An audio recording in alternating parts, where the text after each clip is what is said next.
Olá a todos, sejam bem-vindos ao No Princípio Era a Bola, o podcast da Tribuna Expresso. Ao longo do episódio de hoje vamos olhar para a Supertaça que o Porto conquistou pela 24ª vez e teremos ainda tempo de lançar o arranque do campeonato. Comecemos pelo que aconteceu no Estádio Municipal de Aveiro, no sábado. Aos 24 minutos, quando Giovanni Kenda fez o 3-0 para o Sporting, a Supertaça parecia estar decidida, mas o improvável aconteceu. O Porto chegou ao 4-3 no prolongamento e conquistou o primeiro troféu da época. A emotividade não significa que o jogo tenha sido perfeito. Sporting e Porto ainda estão a jogar futebol com os chinelos por o dedo, calções de banho e toalha aos ombros. O relaxamento e a ferrugem natural desta fase da época foram fatores que motivaram alguns erros. As ideias táticas estiveram lá, mas quando falhou a técnica, a Supertaça tornou-se num furacão futebolístico. O meu nome é Francisco Martins e, como para fenómenos extremos são precisos grandes especialistas, temos connosco o Rui Malheiro e o Tomás da Cunha para escrutinarmos o que se passou no Clássico. Olá ambos, como estão? Viva Francisco, viva Tomás. Olá a todos. Subscrever o Expresso é ter acesso à melhor informação, a uma vasta oferta de conteúdos exclusivos e à opinião de referência. Subscrever o Expresso é tornar-se membro do nosso clube, poder ser voz ativa de uma comunidade informada e beneficiar de vantagens exclusivas. Subscreva o Expresso em expresso.pt/digital. Expresso. Liberdade para pensar. Obviamente que a Supertaça teve uma corrente de ar emocional muito vincada. Do ponto de vista do Futebol Clube do Porto, era natural que existissem alguns aspectos por consolidar. Já no caso do Sporting, encontra-se a tentar elevar a sua proposta de jogo para outro nível e acabou por se atrapalhar um pouco nessa vontade de inovar. Do que viram, é seguro dizer que estas duas equipas ainda têm espaço para evoluir. Podemos começar por ti, Rui? Sim, tem imenso espaço para evoluir, mas eu creio que há um aspecto central, é qual será o plantel, principalmente do Futebol Clube do Porto a 31 de agosto e qual será também o plantel do Sporting a 31 de agosto, porque creio que não estará fechado. Agora, aquilo que me parece é que a margem de progressão do Futebol Clube do Porto obviamente terá que ser maior do que a do Sporting, porque na verdade, independentemente dos erros defensivos, e vários deles foram erros até individuais no caso do Sporting, eu creio que há um processo coletivo que já vem de trás, e volto a frisá-lo. No ano 1 o Sporting do Ruben Amorim foi campeão, mas no ano 2 era melhor que no ano 1, no ano 3 o Sporting acaba em quarto lugar e o processo de jogo era melhor do que no ano 2 e sobretudo no ano passado o Sporting encontrou o seu ponto de rebuçado e creio que esse ponto de rebuçado está a ser melhorado para esta temporada. Agora, aquilo que se sentiu principalmente a nível do Sporting é que, para além dos erros individuais do ponto de vista defensivo, e o Dybala e o Kovacevic não estão isentos de erros, e nós até tínhamos lançado na sexta-feira aqui a hipótese do Kovacevic a cometer um erro no jogo da Supertaça, mas isso não o torna ou não o passa a tornar num guarda-redes medíocre. Não é um guarda-redes medíocre. O Dybala também não é um defesa central medíocre, bem pelo contrário. Eu acho é que o Dybala é talhado para ser central exterior e o Sporting tem aqui uma incógnita que me parece importante, é quem será o melhor central para jogar pelo meio e se não terá que ir ao mercado encontrar esse defesa central, porque eu acho que neste momento, e não sei se o Tomás concorda comigo, está completamente à vontade para me interromper, eu acho que o melhor central pelo meio para o Sporting neste momento é o Gonçalo Inácio, só que há um problema, é que o Sporting precisa do Gonçalo Inácio para ser central canhoto. Não sei se concordas, Tomás. Diria que a solução mais óbvia e até por ver um potencial altíssimo nesse jogador, Diomande tem todas as condições para ser esse central, porque é um jogador certo, forte na proteção da área, que consegue com clareza e com imponência limpar a área, mas também controlar a profundidade e impor-se nos duelos. É verdade que não tem mostrado o melhor nível, mas é um jogador com esse potencial para ser o sucessor de Coates. Tem de facto eliminar esta tendência para o erro que tem revelado nos últimos meses, incluindo no jogo de preparação que tinha feito contra o Sevilha e no qual acabou por ser expulso, porque de resto é um jogador que já mostrou muito potencial e assim Gonçalo Inácio conseguirá manter-se à esquerda, onde o Sporting está um bocadinho mais condicionado em termos de opções, mas de facto percebe-se que Debast não pode propriamente jogar ali, claro, contra este tipo de adversários, e note-se que hoje em dia, e com o futebol cada vez mais ligado à especificidade, um extremo direito é um extremo direito, pode não ser um extremo para jogar à esquerda, um lateral direito é a mesma coisa, um médio que joga mais pela direita é um médio para jogar mais pela direita e se calhar já não está tão confortável à esquerda, e a mesma coisa com os centrais. A exigência para Debast no lado direito da defesa não é a mesma que terá e que teve no centro da defesa, muito mais exposto a vários tipos de duelos, ao controle da profundidade, ao controle de cruzamentos. Por isso, creio que o futuro da Debassi, que é um jogador com altíssima margem de progressão, é como central à direita, e creio que foi para isso que foi contratado. Agora, há um ponto específico que creio que terá levado Ruben Amorim a apostar em Debassi e não em Diomande. É que Diomande tinha 2 semanas seguidas sem competir, e isso pode ter pesado bastante na abordagem à Supertaça. Mas já agora, Tomás, já que estamos a falar na defesa do Sporting, também perguntar-te se, no caso de Ruben Amorim voltar à estrutura mais habitual de uma linha de 5 mais declarada, não tão dinâmica como aquela que se apresentou na Supertaça, onde Giovanni Quenda não era propriamente um quinto de defesa, e portanto o Sporting passou muitas vezes a defender a 4. Se Ruben Amorim precisa de regressar a essa estrutura base que deu o título ao Sporting para tirar o melhor dos defesas que tem. Parece-me que esta ideia dos 2 alas mais ofensivos, ou se quisermos, muitas vezes da adoção de um sistema de 4-4-2 no momento defensivo, não deve fazer Ruben Amorim distanciar-se por completo daquilo que o Sporting tem trabalhado e tem assimilado nas últimas temporadas. Ofensivamente isso pode trazer benefícios, mas defensivamente, ainda mais com um lateral que não é lateral de origem, porque Quenda defendia como médio direito e Katam defendia como lateral esquerdo e teve algumas dificuldades em momentos-chave do encontro. 3-2 e 3-3 principalmente. Nos laterais. E aliás, se olharmos para os golos do Porto, num deles Gianni Katam é batido, embora tenha havido ali um encosto que o tirou da jogada. E por exemplo, no gol de Galeno, no segundo gol de Galeno, Quenda chega atrasado, porque Galeno estava a partir como lateral esquerdo e Quenda poderia acompanhá-lo na mesma, e acompanhou, mas chegou tarde. Portanto, imagine-se que Quenda estava mais baixo e até estava a defender dentro da área, poderia, quiçá, ter limpado aquele lance. Agora, claro, Mateus e sobretudo Reis é um de frente para o lance, não é, Tomás? Ter um lateral esquerdo de origem, e Quenda não será necessariamente o jogador que vai fazer aquela posição para sempre, a Gianni Katam, a Fresnedas, Gaio, enfim. Portanto, creio que Ruben Amorim não vai largar por completo a ideia de ter um quinto elemento, mas aqui o Sporting acabou por ter um setor defensivo muito desnaturalizado, porque repare-se, Gianni Katam estava a jogar à esquerda, no corredor contrário estava Eduardo Quaresma, que enfim, não tinha a proteção exterior de um ala, porque o ala era Quenda, que estava um pouco mais adiantado, e ainda por cima saiu o Coates, e os 2 centrais do meio eram Debassi e Inácio. Nenhum deles tem propriamente muito conforto na proteção da área, como tinha Coates, e isso, claro, é um ponto de interrogação que fica para o futuro, como salientou há pouco o Rui. Rui, nesse sentido, achas que o Sporting ficou mais a ganhar ou mais a perder com a inclusão de Giovanni Quenda no 11 e com tudo aquilo que isso implica nas dinâmicas da equipa? Eu creio que em determinado aspecto do jogo, nomeadamente no aspecto ofensivo, ficou a ganhar, e a própria forma como o Giovanni Quenda aproveita o espaço que lhe foi concedido nas costas do Martim Fernandes na finalização do 3-0, comprova-o. Eu não creio sobrepôs que é a Francisco Tringão, diga-se. Não, bem pelo contrário, mas isso foi testado durante a pré-temporada, e o próprio jogo diante do Athletic Bilbao foi muito importante para os dois conciliarem-se no mesmo 11. Creio que não houve superposição em momento algum. Agora, o Tomás toca num ponto essencial do ponto de vista defensivo, mas também é importante e só aqui um ligeiro à parte, é que o Sporting a temporada passada, quer quando defendia mais alto, quer num posicionamento intermédio, já utilizava o 4-4-2.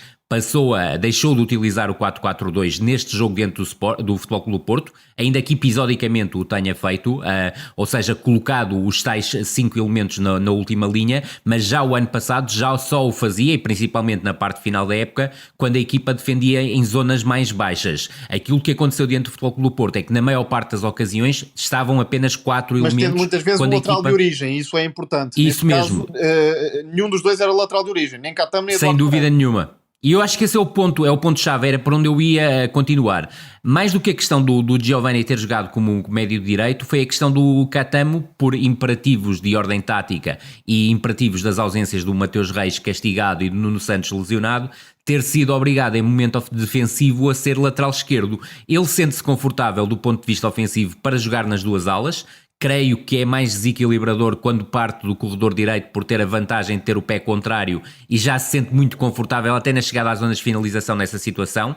Do ponto de vista, jogando do corredor esquerdo, do ponto de vista ofensivo, dá mais largura do que busca movimentos interiores, mas sobretudo aquilo que eu senti foram as dificuldades, quer do Catamo, tal como o Tomás disse há pouco, na defesa do 2-3 e do 3-3, mas principalmente do 2-3, que foi uma jogada mais à largura, e recordar que o Futebol Clube do Porto marca quer o 2-3, quer o 3-3 a partir de lançamentos laterais, e esse aspecto também me parece importante porque é uma situação que o Sporting precisa de melhorar, nomeadamente em termos de concentração e sobretudo proteção da área, onde se notou claramente a falta do Coates e provavelmente, indo ao encontro daquilo que o Tomás disse, do próprio Diomande, que garantiria possivelmente um melhor controle da área nesse aspecto, e a verdade é que a meia hora que ele acabou por jogar, o Futebol Clube do Porto já a partir de cruzamento já criou muito menos problemas, mas sobretudo um aspecto é que o Giovanni Quenda em momento algum estará talhado para ser a curto prazo, se quiseres, mesmo numa linha defensiva de 5,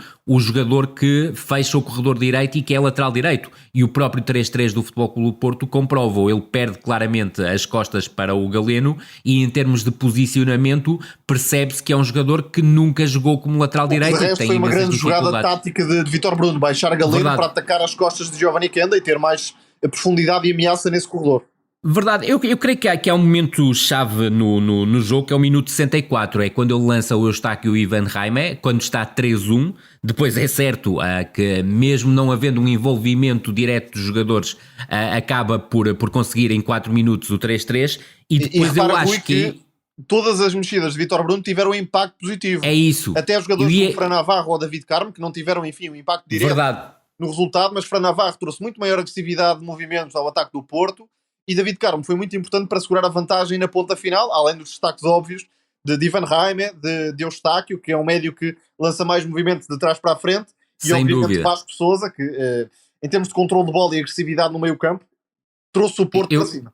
Eu acho que foi o jogador decisivo para o crescimento definitivo do Futebol Clube do Porto, independentemente de estar já na altura que ele entrou o 3-3. Mas a própria entrada do Vasco Sousa, que eu acho que deve jogar no lugar do Gruitch, acho que justifica a titularidade e oferece mais ao Futebol Clube do Porto, permitiu libertar o Eustáquio para uma posição mais adiantada, e creio que o Eustáquio, apesar de não ser claramente o médio ofensivo, pode ser interessante em determinado tipo de jogo, naquele posicionamento, quer em termos de pressão, quer em termos de agressividade no ataque à profundidade, independentemente de quer o Tomás, quer eu na altura termos falado de 2 pontos essenciais para o jogo, depois os outros também acabaram por se confirmar, mas sobretudo o posicionamento do Pote no espaço entre o Grujic e o Zé Pedro criou muitas dificuldades. O Pote tem participação ativa nos 3 golos, e o Nico Gonzalez, não tendo feito uma exibição absolutamente transbordante, acaba por estar diretamente ligado ao 3-2 da equipa do Futebol Clube do Porto. Nós começámos por falar mais sobre os aspectos táticos do Sporting, porque é uma equipa em relação à qual já temos termo de comparação com outras épocas e que tem um trabalho mais cimentado e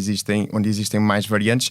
Vítor Bruno deu aqui a primeira demonstração de que também pode ser um treinador de equipa grande, principalmente pela questão dos suplentes que foi lançando ao longo do jogo e que tiveram influência.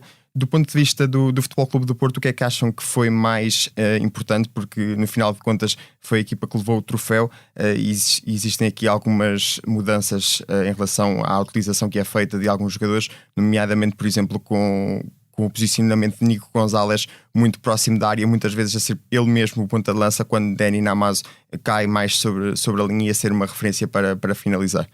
O mais importante foi claramente a vitória moralizadora. Da forma como acontece, naturalmente é um reforço deste início de trabalho de Vítor Bruno, porque o Porto esteve com o jogo praticamente perdido e encontrou forma de o virar contra o Sporting, que no fundo foi a equipa dominadora em termos de campeonato na época passada, mas perde 2 títulos de forma consecutiva para o Futebol Clube do Porto, Taça de Portugal e agora esta Supertaça. Em termos de abordagem inicial, parece-me que Vítor Bruno pensou de 2 formas, uma positiva e outra negativa. O que o Porto pode ganhar de positivo é esta construção de um modelo sólido e que não se adapta, ou melhor, não abdica da crença em função do adversário. Porque Vítor Bruno lançou o Porto da forma como o vimos na pré-temporada, ou seja, uma equipa com a intenção de roubar muito alto, de condicionar o adversário e de, tendo essas recuperações de bola em zonas subidas, partir depois para ataque organizado, no fundo, dominar o jogo e não esperar pelo Sporting. E a verdade é que ali, logo no início, conseguiu forçar um erro muito importante de Debast, que quase deu o gol de Namazo. Faltou aí, precisam de técnica. Agora, olhando para esta abordagem, entendeu-se perfeitamente que o Sporting foi muito superior nos primeiros 25 minutos, a partir da construção baixa, que conseguiu dar aos Leões a capacidade de entrar no bloco do Porto, quer por dentro, quer por fora, e aí o próprio Geni Katam deu muitas saídas, e onde o Sporting cometeu mais erros até foi no corredor direito, com Debate e também com o Eduardo Quaresma. Aí o Porto conseguiu mais recuperações de bola, mas sempre que o Sporting superava as linhas do Porto, conseguia encontrar espaços, muitas vezes com variações de flanco, onde Kenda ou Geni Katam, mas sobretudo Geni Katam, tinha espaço por fora como o quinto elemento do ataque do Sporting, e foi sobretudo à esquerda que o Sporting criou a vantagem, com Pote no espaço entre linhas e Gyökeres a lançar desmarcações nas costas de Zé Pedro. Aqui o sueco levou claramente a melhor, mais a assistir do que a finalizar, porque falhou um gol na primeira parte e falhou outro na segunda metade. E há um momento-chave na perspectiva do Porto, que é aquele erro do Debast que dá o 3-1, porque se o Porto arrastasse um 3-0, creio que ficaria fora do jogo, mas foi estabilizando com o 3-1 e, sobretudo, vários jogadores e o próprio Vítor Bruno deram a importância ao intervalo para tranquilizar a equipa. Não parece que o Porto tenha entrado melhor na segunda parte, o Sporting continuou a partir da construção a ter essa vantagem e podia ter feito o tal quarto golo que fecharia o jogo, mas depois entrou num período de adormecimento que teve ali uma reviravolta com as trocas feitas por Vítor Bruno. É verdade que coincidem com os golos, e aí mais uma vez ficam expostas as lacunas do Sporting, quer individualmente, quer coletivamente, e houve um jogador que não foi muito falado, mas quanto a mim fez um jogo muito negativo, que é o Yulman. Note-se que tem influência direta em 2 golos do Futebol Clube do Porto, o 3-2 e o 3-3. No 3-2 tem uma tentativa de cabeceamento, não sei se chega a tocar na bola, mas seja como for, teve uma participação insuficiente no lance e Debast também não consegue tirar a bola e Nico Gonzalez finaliza. E no lance do 3-3 há um desvio do próprio Yulman para dentro da área, num lance de disputa de bola, e o Eustáquio aproveita para servir Galeno. Portanto, além dos centrais e além do guarda-redes, também Yulman não deu garantias ao Sporting nesta partida. E nesse momento o Porto obviamente transcende-se, teve um impacto muito positivo na forma como Vítor Bruno lançou os jogadores para dentro de campo, todos eles acrescentaram. Vasco Sousa no meio campo, a troca de Martim Fernandes para o corredor direito, dando mais segurança sob pressão e mais soluções no passe.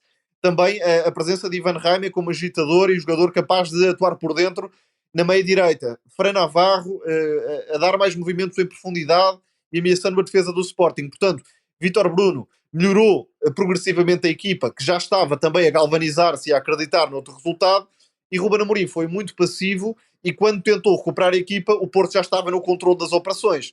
E o Porto entrou melhor claramente no prolongamento, teve aquele lance, algo caricato até, porque o Kovacevic tem muitas culpas no lance, mas fica de facto o renascer de jogadores como Ivan Raime, por exemplo, de Vasco Sousa e de Martim Fernandes, que são pérolas da formação, que claramente vão ser aproveitados, e o Porto que foi crescendo no jogo, ao contrário do Sporting, que por mais que tenham existido erros individuais, fica também um coletivo em processo de empobrecimento e com um treinador muito pacífico, e claramente não soube ajudar a equipa a partir do banco. Primeira substituição aos 83 minutos, segunda substituição aos 90, terceira no início do prolongamento. Exatamente, eu creio muito que tarde. Foi uma reação muito tardia por parte do Ruben Amorim. Um aspecto que salientaste e que eu creio que vale a pena reforçar é que o Futebol Clube do Porto, após o 3-1, não retém uma reação imediata. E apesar de se ter falado nos últimos dias muito daquilo que aconteceu ao intervalo nos balneários em Aveiro, e acredito que tenha sido importante, o Sporting no início da segunda parte, nomeadamente no primeiro quarto de hora, eu creio que não cria as oportunidades para o futebol que estava a produzir. Porque a verdade é que o Sporting aí, tal como o Tomás dizia, nomeadamente em relação à primeira parte, o Sporting conseguiu algo muito sagaz, que foi atrair o Futebol Clube, conseguir sair da pressão do Futebol Clube do Porto, atrair o Futebol Clube do Porto para o corredor direito do Sporting e depois variar facilmente para o corredor esquerdo, onde o Geni Katam estava invariavelmente sozinho. E aconteceu situações do Sporting conseguir entrar no último terço em clara situação de superioridade numérica, quase sempre 5 contra 4, chegou até a conseguir um 5 contra 3 e não ter conseguido aproveitar aí em termos de finalização as oportunidades que teve.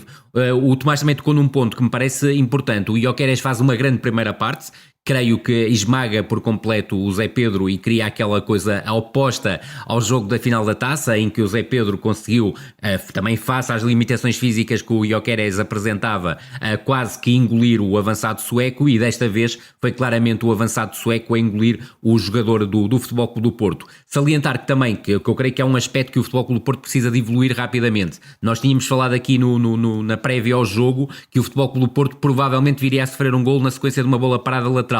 Aconteceu. O Futebol Clube do Porto, mesmo com Grujic, mesmo ganhando mais centímetros na área, continua a ter problemas na defesa de bolas paradas, e é um problema coletivo, não é um problema individual. Dar aqui só, já agora que estás a falar nesse ponto, Rui, dar também mérito a Ruben Amorim, que já num lance estratégico na Sem final dúvida. da Taça de Portugal também tinha conseguido superar o Futebol Clube do Porto, embora orientado para o treinador. Canto curto a ser decisivo. E viu-se claramente que o Ruben Amorim viu os jogos que foram televisionados da pré-temporada do Futebol Clube do Porto e aproveitou claramente as dificuldades que o Futebol Clube do Porto teve na defesa das bolas paradas. E depois, no segundo golo, frisar um aspecto que também não foi muito focado, e creio que o Tomás concordará comigo, que é a perda de bola do Grujic em construção. É uma perda de bola Grujic é o absolutamente jogador do Porto que inadmissível. perdeu mais pontos, claramente. Aliás, Isso mesmo. parece-me um jogador pouco fiável para a forma como Vítor Bruno quer jogar. Não sei se Vasco Sousa ou o próprio Nico Gonzalez, que tendencialmente pode jogar mais como segundo Claro médio, que sim, não vão ganhar mais terreno, e Grujic em sentido contrário. Como falávamos no programa de sexta-feira, passa muito por aquilo que será PP na equipa do Futebol Clube do Porto. Se PP na cabeça de Vítor Bruno for médio ofensivo, eu acredito que o Nico Gonzalez possa baixar para uma posição do duplo pivô, mas mais de 8 até. Agora, se não houver, ou se ele olhar para o PP mais como um extremo direito, provavelmente, ou extremo esquerdo, ou no caso do Futebol Clube do Porto, até acho que é mais correto falar em médio ala do que extremo, até pela participação defensiva, e claramente é um 4-4-2 quando o Futebol Clube do Porto defende. Aquilo que me parece é que, de momento, para a equipa do Futebol Clube do Porto e para o jogar do Futebol Clube do Porto, o Vasco Sousa é o melhor parceiro do Alan Varela. E isto não é o efeito do Vasco Sousa ter entrado no jogo e ter uma contribuição decisiva para o 4-3. É que o Vasco Sousa mexeu definitivamente no jogo a partir do minuto 75, que é o minuto que entra, porque o Grujic foi muito fraco até ser substituído pelo Eustáquio, e eu creio que o Eustáquio, independentemente de ter estado ligado e muito ligado a um dos golos do Futebol Clube do Porto, nomeadamente o 3-2, eu creio que o rendimento do Eustáquio para aquilo que o Vítor Bruno pretendia do jogo acabou por ser superior na tal função de médio ofensivo, mas médio ofensivo trabalhador, ou é se um jogador quiser, que lança mais marcações também. O Eustáquio exatamente. É um jogador muito ativo sem bola. Não, e sobretudo porque as pessoas olham muito para o Vasco Sousa, e isso é um erro comum no futebol português, e como vêem um jogador de uma dimensão física mais baixa, não olham para ele como um jogador tremendamente agressivo, e ele é um jogador tremendamente agressivo.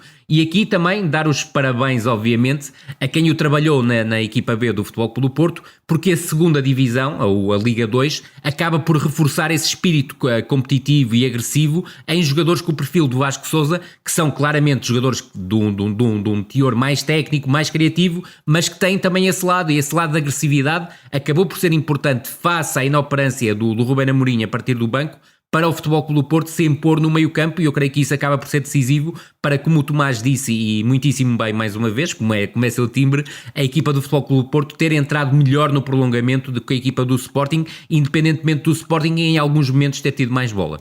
E note-se que o que Vítor Bruno pede aos médios é que participem na construção, segurem sua pressão, descubram linhas de passe mais à frente, e aí Grujic é um jogador que tem algumas dificuldades até em termos de movimentação, demora a pensar... Sim, é muito pouco ágil. É muito pouco ágil.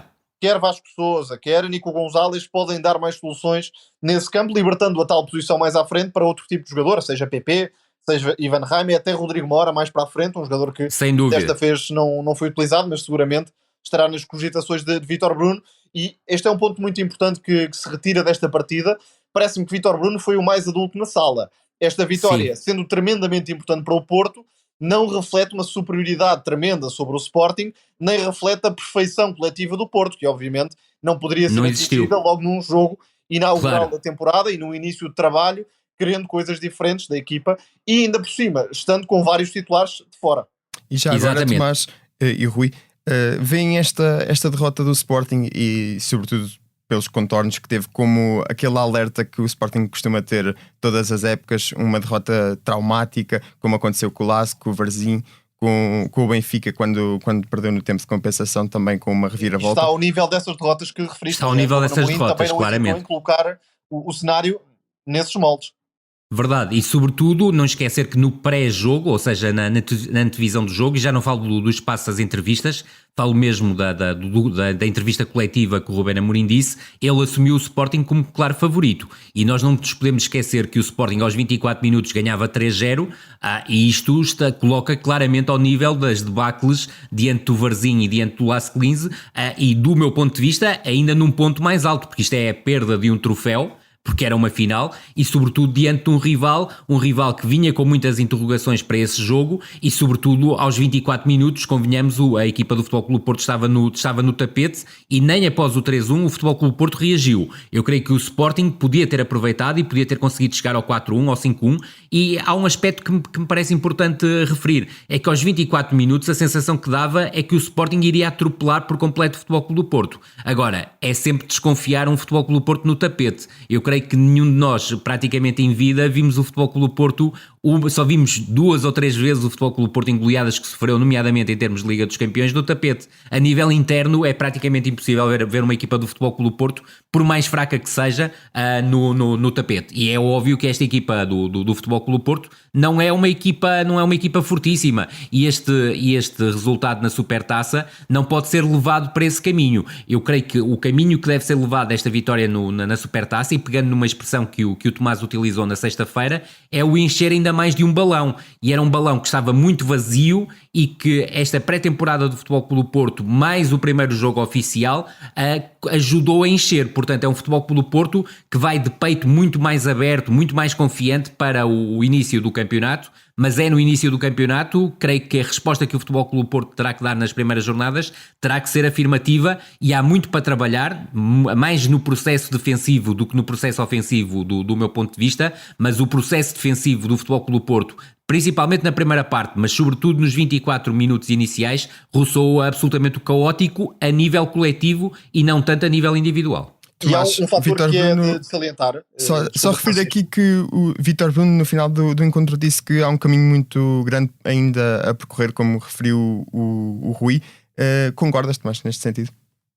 Sim, claramente. Não se pode dizer que a primeira parte do Porto e até a entrada na segunda parte tenha sido muito autoritária ou de superioridade sobre o Sporting. Há aqui um fator de crença e de alterações de Vítor Bruno na segunda parte que ajudam a explicar este resultado. Mas em termos de construção de modelo, obviamente o Porto, e não podia ser de outra forma, ainda tem muito para trabalhar, porque Vítor Bruno está a tentar que este Porto seja uma equipa verdadeiramente autoritária, que consiga pressionar a todo o campo, exige mais aos centrais, por exemplo, estão muito mais expostos do que noutras alturas. E abertos, Tomás, não é? Exatamente, também. Por isso, com as dificuldades até individuais, há jogadores que, enfim, não dá para dourar a pílula a esse ponto. Não teriam as condições para jogar num Porto ideal de outras alturas, mas que, por necessidade, também têm de aparecer na equipa e corresponder. Mas a conferência de imprensa de Vítor Bruno tem tudo. Clareza, honestidade, explicações de detalhe a detalhe sobre vários aspectos daquilo que aconteceu. Portanto, creio que isto pode ser um ponto muito forte para explicar o trabalho de Vítor Bruno a todos os níveis. Repare-se que muitas vezes, na época passada, vimos o Porto descontrolado a reagir à desvantagem. Aqui, tudo foi muito racional, mesmo quando a equipa podia deixar fugir o campo das emoções, porque o 3-3 podia levar a um jogo muito desenfreado, de procura constante pela verticalidade, pela baliza adversária. Isso não aconteceu. O Porto teve sempre alguma dose de racionalidade, de critério na forma como construía, isto falando já na parte adiantada da partida, e de facto aquilo que se viu de Vítor Bruno, além dessa leitura de jogo, foi a calma que transpareceu para a equipa. Aliás, há uma frase de Martim Fernandes que é curiosa, não deixa de ser curiosa, e que Vítor Bruno até não queria que fosse revelada, que é a comparação com o tal jogo do Milan contra o Liverpool. Exatamente. Vítor Bruno depois até disse que Martim Fernandes não devia ser tão expansivo nos comentários pós-jogo. Mas de facto parece ser um líder muito calmo e que tem esta visão ponderada sobre aquilo que está a acontecer. E há uma mexida importante, não deste fora, mas ajustando o xadrez, que é o recuo de Galeno. O Sporting tinha Giovanni Kenda naquela altura como a médio direito. Galeno é um jogador que faz todo o corredor e que ataca as zonas de finalização. Tem uma agressividade tremenda neste tipo de jogos e não é por acaso que foi importante nos últimos anos e, ficando no Porto, acredito que vai continuar a ser importante.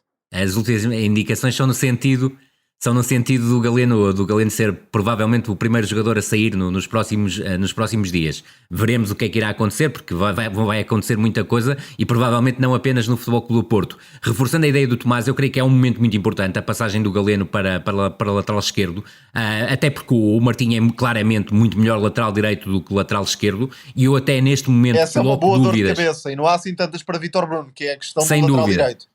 É exatamente isso que eu ia tocar, Tomás. Eu neste momento eu acho que o Martim Fernandes está provavelmente em melhor momento do que o João Mário para ser o lateral direito titular do Futebol Clube do Porto. Veremos no jogo do fim de semana, na estreia do pró-campeonato, qual será a opção. E depois, voltando àquela questão que estavas a tocar e que eu creio que é uma questão extremamente importante em relação àquilo que foi o jogo diante do Sporting e a reação do Porto à desvantagem, de forma completamente diferente do que acontecia num passado ainda muito recente na equipa do Futebol Clube do Porto, foi até a substituição que o Vítor Bruno protagonizou após o gol do Ivan Reimer aos 101 minutos, que foi aos 105 passar o Futebol Clube do Porto para um 5-4-1, e isso praticamente impediu o Sporting de criar perigo e, sobretudo, quando o Sporting estava a procurar um jogo mais direto, o Futebol Clube do Porto conseguiu controlar a sua área com o tal tridente de defesas formado Poderá ser um pelo Zé treinador muito Pedro. interventivo desde o banco. Exatamente. Zé Pedro, David Carmo e Otávio, e o que eu creio que acabou por funcionar muito bem, e a verdade é que o Sporting, que eu me recorde, só tem uma oportunidade aos 118 minutos, que é um remate fora da área do Daniel Bragança, o que comprova as dificuldades que o Sporting teve em chegar depois às zonas de finalização de forma limpa. E ficando claro que o tal avançado que há de chegar, seja Ioannidis ou outro qualquer, já vem com algum atraso, porque o Sporting precisou nessa fase do jogo de outro tipo de presença na área, junto a Gyökeres, ou até em função do sueco, mas naquele caso, em desvantagem, poderia ser um reforço para o Sporting ter mais presença e atacar a baliza do Porto. E concordo contigo até ao ponto de dizer que acredito que se houvesse Ioannidis ou outro avançado qualquer, mas vamos focar-nos no Ioannidis porque já todos percebemos que era a primeira opção e que creio que continua a ser a primeira opção do Ruben Amorim. Eu creio que muito provavelmente, depois do Galeno ter feito o 3-3 aos 66 minutos, o Ioannidis seria imediatamente lançado. E o facto do Marcos Edwards entrar apenas aos 83 minutos também faz-me crer que o Marcos Edwards poderá ser um jogador a abandonar o Sporting até ao final do mercado. Nesta fase já estamos a fazer algumas projeções para o futuro e é isso que nos leva também a avançar para o próximo tema deste episódio. O campeonato arranca na sexta-feira e o tiro de partida vai ser dado em Alvalade quando o Sporting receber o Rio Ave. Já o Futebol Clube de Porto joga no Dragão, no sábado, contra o Gil Vicente. O Benfica desloca-se ao Minho para defrontar o Famalicão numa partida que se realiza no domingo. Estamos numa fase da época em que, em teoria, todas as equipas têm as mesmas probabilidades de terminarem no primeiro lugar, mas na prática sabemos que não funciona bem assim. Tomás, há alguma equipa que parta dos candidatos, obviamente, que parta à frente na luta pelo título? Apesar da derrota sofrida pelo Sporting e com os contornos que teve, não creio que provoque uma mudança em termos de favoritismo dos Leões. São a equipa mais completa, com mais soluções. Tem neste momento duas dúvidas para resolver, ou três, se quisermos.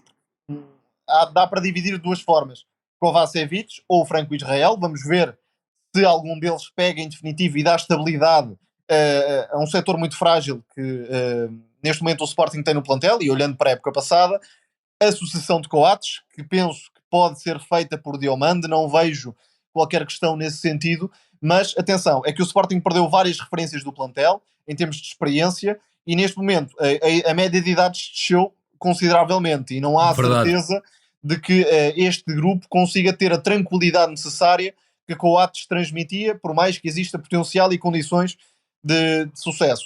E o outro fator que seguramente será resolvido, depois veremos se bem ou mal, é a questão de entrar um sucessor de Paulinho que possa não só jogar em simultâneo com Gyökeres, mas também suceder ou substituir o sueco quando necessário. São estes três fatores que nesta altura atormentam o Ruben Amorim. Veremos se o Sporting consegue resolvê-los e arrancar para uma época como a anterior, ou pelo menos perto disso. No Benfica, a meu ver, e pela pré-temporada, também deu um passo em frente em termos de aproximação às ideias de Roger Schmidt da primeira temporada. Há a questão da Di Maria e da forma como a pressão será feita. Há duas questões em torno de Roger Schmidt, quer do ponto de vista da gestão do grupo, porque o Benfica tem muitas opções de plantel que vão ter de ser, obviamente, protegidas e lançadas, aproveitadas ao longo da temporada. E não esquecem no lado estratégico, porque na época passada isso foi um grande problema do Benfica e é preciso que haja esse salto qualitativo na abordagem de Roger Schmidt e na adaptação de Roger Schmidt à temporada, mas com Bresciani e Marcos Leonardo a aparecer, Pavlidis para marcar golos, Auschwitz regressa à posição base, um lateral esquerdo de origem, seja quem for.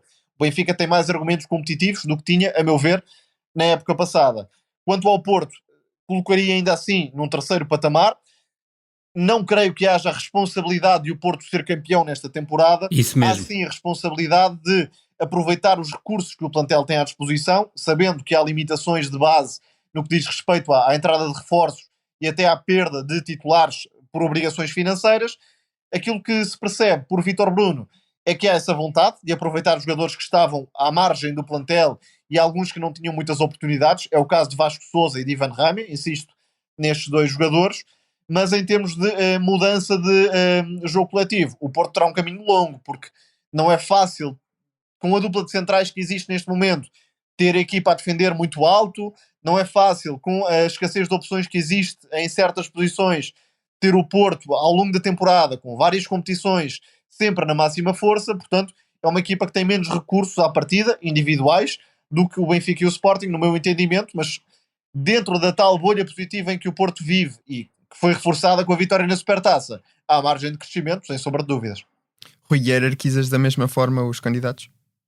Sim, claramente, ainda que saiba que nos últimos anos ninguém conseguiu o bicampeonato consecutivo, e isso a mim não me pesa de maneira nenhuma, mas é uma verdade insufismável daquilo que tem acontecido nas últimas temporadas. Do meu ponto de vista, a hierarquia é claramente o Sporting em primeiro lugar, o Benfica em segundo e o Futebol Clube do Porto em terceiro. Isto como candidatos ao título. Agora, depois da temporada, pode levar a coisas completamente diferentes e há um aspecto que considero essencial, é o mercado apenas fechar a 31 de agosto. Para além disso, tal como disse no último episódio, creio que a temporada começa uma semana mais cedo do que devia começar. Há muitas indefinições em algumas equipas. Eu sinceramente, eu olho para o plantel do Boa Vista e não percebo o que é que vai acontecer, se aquilo é uma equipa de primeira divisão ou se vai ser um passeio no parque. E esse tipo de situação custa-me, sobretudo quando estamos a falar de um histórico do futebol português, um histórico que tem jogadores que para sair, que não querem ficar, como é o caso do Bozenic, e que duvido obviamente que fique, porque o Boa Vista precisa de fazer um encaixe financeiro, mas há demasiadas interrogações. Agora, também há uma equipa que me cria muita expectativa, que é a equipa do Sporting de Braga. Teve perdas importantes, sem dúvida absolutamente nenhuma, mas estes dois primeiros jogos, frente ao Maccabi, o Pet Kiva, se não estou equivocado, já dão ideia de uma equipa que está a crescer. Eu creio que continua com problemas do ponto de vista defensivo, independentemente de não ter sofrido golos. Veremos depois agora diante do Servette, que eu creio que o Sporting de Braga também irá passar. Creio que há problemas no aspecto do processo defensivo que ainda precisam de ser melhorados, mas já é uma equipa que do ponto de vista ofensivo já apresenta uma expressão e até uma nota artística bastante elevada e sobretudo olho para um jogador como o Roger como um candidato a ser protagonista do campeonato. Não provavelmente o principal protagonista do campeonato, mas o Roger capaz de ser... a diferença, o Lamine Yamal do futebol português. Sem dúvida alguma. Características. Sem dúvida, é exatamente isso. E não é nenhum exagero da nossa parte, é uma analogia e acho que é uma analogia extremamente feliz. E a verdade é que o Roger, por exemplo, diante dos israelitas, demoliu, principalmente no jogo de fora, por completo a equipa adversária. E Daniel Sousa vem com uma ideia muito vincada, tal como tinha no Aroca. Mas certíssimo. Então agora, já que estão a tocar no tema Braga, agora a questão torna-se incontornável. É a equipa para se intrometer na luta pelos 3 primeiros lugares? Eu creio que sim, mas precisa de melhorar o aspecto da consistência da organização defensiva e da transição defensiva, ou seja, precisa de melhorar o processo defensivo para ser uma equipa claramente candidata aos 3 primeiros lugares. Agora, há uma embalagem europeia e estes jogos de início de temporada já a sério... Exatamente, vão ajudar muito provavelmente o Sporting de Braga a entrar com muita força no arranque da temporada, independentemente de já haver uma necessidade, porque vai ser obrigatória, sobretudo porque o Sporting de Braga e o próprio Vitória Sport Clube, que melhorou do meu ponto de vista, está uma equipa muito melhor com o Rui Borges do que era com o Álvaro Pacheco ou com o Moreno em anos anteriores. A perda de Jota Silva, que é um jogador importante em termos de competitividade e em termos obviamente de produção ofensiva. Mas até embora Gustavo Silva seja um jogador com potencial também. É isso.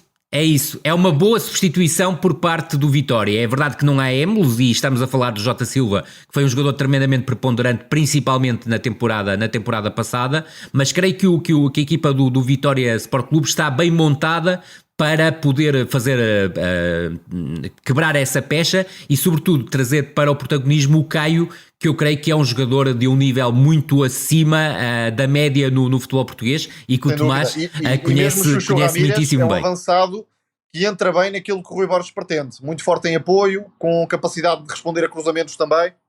Óbvio, e com todo o respeito pelo Nelson Oliveira, um avançado extremamente superior ao Nelson Oliveira naquilo que pode oferecer a nível coletivo à equipa do Vitória. Agora, também temos que olhar para aquilo que tem sido esta pré-temporada e perceber que há algumas cidades em que parece que caiu ouro, porque de repente surgem jogadores que são absolutamente pouco expectáveis em determinados clubes no futebol português. Eu creio que isso vai ser muito importante para a competição, para a própria valorização e para um maior equilíbrio de forças, nomeadamente até em lutas como por exemplo a do quinto lugar. Agora vamos ver também se do ponto de vista financeiro isto não irá causar alguns problemas a determinadas equipas, porque vejo chegarem jogadores que habitualmente recebem honorários que são um pouco consentâneos com equipas do meio da tabela para baixo no futebol português. Algum destaque individual fora dos óbvios que vocês tenham a fazer?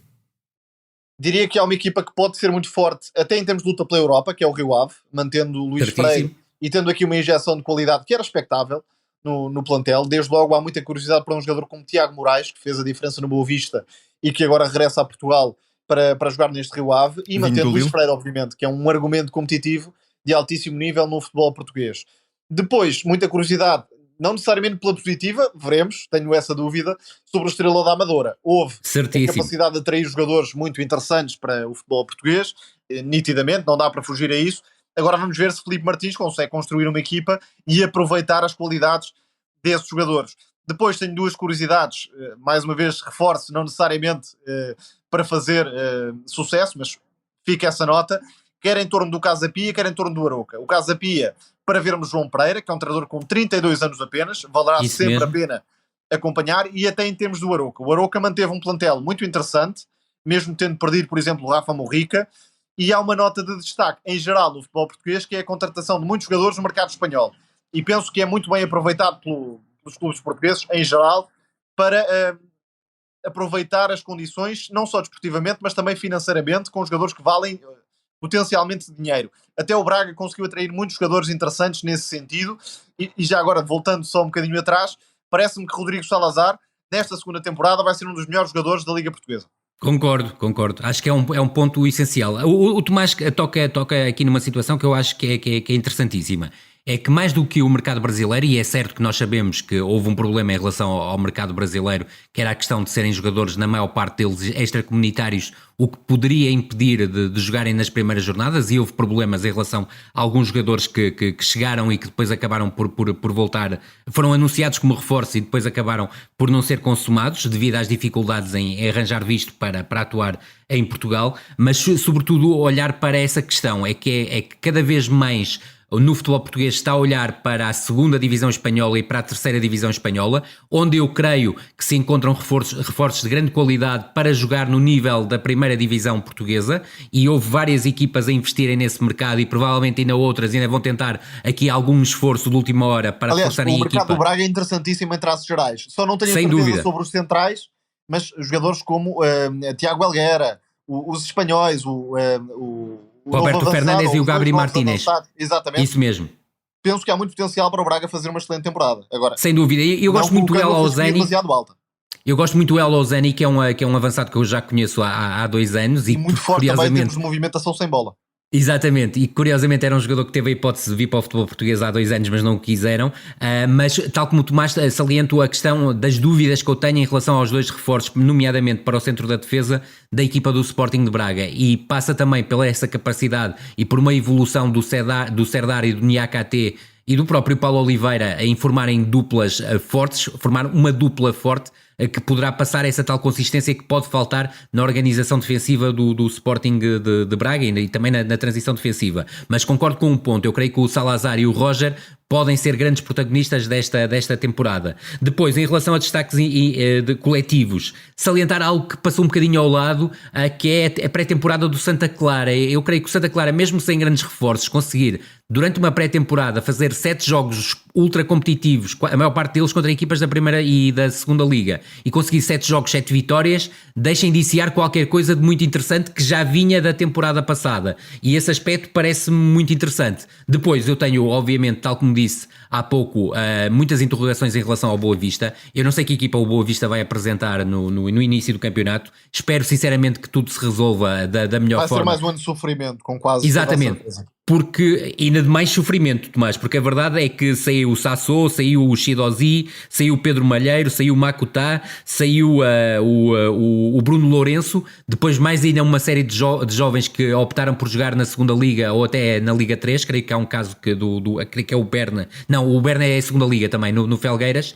Portanto, houve muitas saídas na equipa do Boa Vista, e as entradas são do Alhaçã, que quando passou pelo futebol português, muito sinceramente, era uma mão cheia de nada no Nacional, e do próprio Bruninho, que é um jogador que veio do Ceará e que eu não conheço profundamente, ainda não tive a oportunidade de investigar, mas tenho algumas dúvidas que venha a ser uma mais-valia indiscutível. Isto deixa o Boa Vista praticamente com 11 jogadores para jogar, e volto a frisar, eu creio que o Bozenic vai sair até ao final do mercado, com um treinador que não tem grande marca a nível internacional e nacional como treinador principal, que é o Cristiano Bacci. E do outro lado também tenho algumas dúvidas, porque a pré-época do Aroca, apesar de ter sido feita praticamente à porta fechada, redundou em um empate e 3 derrotas, com aquilo que o Gonzalo Garcia aportará para o futebol português. Atenção que isto não é de qualquer tipo de perseguição a treinadores estrangeiros, bem pelo contrário, da minha parte não tenho absolutamente nada contra isso. Creio sim que há treinadores portugueses mais do que suficientes para constituir uma primeira liga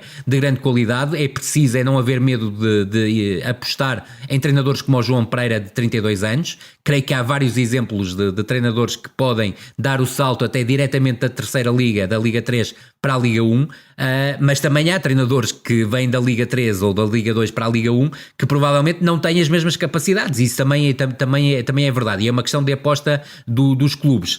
Tenho aqui também algumas interrogações, também nomeadamente em relação ao treinador que saltou da Liga 3 para a Liga 1, que é o Tosé Marreco do Gil Vicente, porque creio que várias das declarações dele na pré-temporada, e li 2 ou 3, vão ao encontro de algumas insuficiências no plantel. E eu olho para o plantel do Gil Vicente e creio que seria difícil reforçar tanto a equipa como tem sido reforçada até agora. Agora, se são os reforços certos, tenho algumas dúvidas, mas isto também passam pelo treinador, porque, por exemplo, eu nunca iria buscar um jogador como o Yaya Sitol para o meio campo, mas isso é uma aposta do treinador, que libertou, por exemplo, o Rowan Wilson ou o Pedro Tiba, que eu creio que seriam jogadores que poderiam oferecer mais do que o Yaya Sitol, mas creio que cada treinador tem a sua ideia, e não sou eu que vou decidir alguma coisa em relação ao Gil Vicente. O treinador tem mais do que razões para fazer apostas. Também dá para colocar o técnico do Estoril, que sinceramente não conheço também em profundidade, mas chega sem grandes provas dadas, digamos assim, para percebermos aquilo que o Estoril pode fazer, com, mais uma vez, bons reforços. O Estoril normalmente consegue atrair excelentes jogadores. E saliento, e não tenho grandes dúvidas que também irias por aí, o Hélder Costa e o Begraoui, que é um jogador muito interessante vindo do Toulouse. Mas, por exemplo, a capacidade que o Estoril teve para contratar um guarda-redes que eu não aprecio particularmente, que é o Robles, o jogador que chegou a passar também pela Premier League, mas o Estoril ter capacidade para chegar a este tipo de jogadores, o que é absolutamente notável. E é com os traços gerais do que podemos esperar do campeonato 2024-2025 que nos despedimos. Por hoje é tudo, voltamos brevemente com novos episódios do No Princípio Era a Bola. Até lá!